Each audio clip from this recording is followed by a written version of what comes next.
Est-ce qu'un élève qui utilise l'IA pour faire ses devoirs apprend vraiment quelque chose? Voilà la question que je vous pose aujourd'hui. Et je vous préviens, la réponse n'est pas si simple. Je suis Malika, professeure des écoles.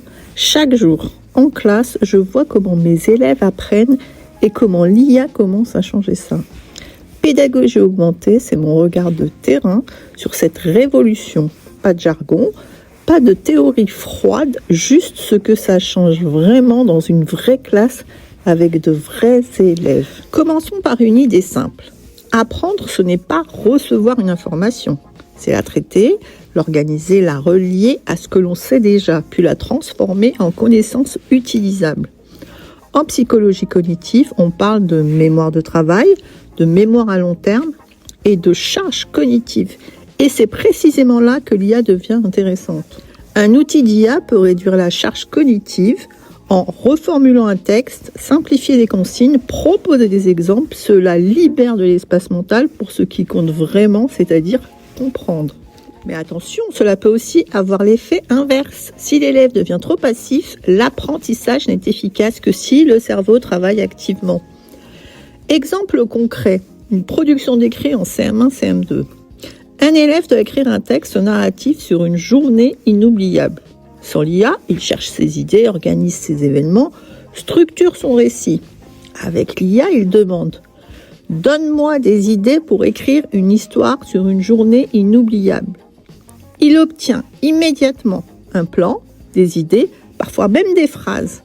La question essentielle, est-ce que l'élève apprend à écrire ou apprend-il à choisir parmi des idées déjà produites? Faire avec aide ne veut pas dire savoir faire seul. C'est toute la différence entre performance assistée et compétence construite. Deuxième exemple en mathématiques. Un élève bloque sur 84 divisé par 4. Il demande à l'IA. L'IA détaille les étapes de manière claire. Sur le moment, l'élève comprend. Mais comprendre une explication ne signifie pas être capable de réutiliser la procédure seul.